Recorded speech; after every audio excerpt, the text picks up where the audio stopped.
എടി നിന്റെ വീട്ടിൽ നിന്നേ പപ്പയും മമ്മിയും അളിയനും പിള്ളേരൊക്കെ ഉണ്ട്. അവർക്ക് കഴിക്കാൻ എന്തെങ്കിലും ഉണ്ടോ അവിടെ? ചേട്ടായുടെ വീട്ടിൽ നിന്ന് ആരെങ്കിലും വന്നു കഴിഞ്ഞാൽ അത് ഉണ്ടാക്കുക ഇത് ഉണ്ടാക്കുന്ന പറഞ്ഞാൽ എനിക്ക് പണി തരും. ഇന്ന് ചേട്ടായിക്ക് നല്ലൊരു പണി കൊടുത്തിട്ട കാര്യമുള്ളൂ. അതെ, നമുക്ക് കുറച്ച് മട്ടൻ ബിരിയാണി മേടിച്ചാലോ? മട്ടൻ ബിരിയാണി മേടിച്ചാൽ കഷ്ണം കുറവായിരിക്കില്ലേ? അതിന്റെ കൂടെ വല്ല ചിക്കൻ 65 അതുപോലെ ബീഫോ അങ്ങനെ എന്തെങ്കിലും മേടിക്കണോ? ദൈവമേ, പണി ചോദിച്ചു മേടിക്കുകയാണല്ലോ. ചിക്കൻ 65 മേടിക്കാം, പിന്നെ കുറച്ച് ബീഫും മേടിക്കാം, പിന്നീടല്ലോ കുറച്ച് മീൻ പൊള്ളിച്ചതും മേടിച്ചാലോ? ഈ പിള്ളേര് ഇതൊക്കെ കഴിക്കൂടി? പിള്ളേര് ബിരിയാണി ഇതൊന്നും കഴിക്കില്ല. നമുക്ക് പിള്ളേർക്ക് ചിക്കൻ നൂഡിൽസ് മേടിക്കാം. ചിക്കൻ നൂഡിൽസ് മേടിക്കാം. പിന്നെ പിള്ളേർക്ക് ഐസ്ക്രീം ഭയങ്കര ഇഷ്ടമായിരിക്കില്ല, അത് മേടിക്കണ്ടേ?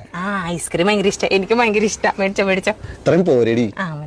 അളിയാ കേട്ടില്ലേ? ഈ പറഞ്ഞതൊക്കെ വരുമ്പോ മേടിച്ചോണ്ട് വരാട്ടോ. ഏതളിയൻ? നിന്റെ ആങ്ങള, അതായത് എന്റെ അളിയൻ.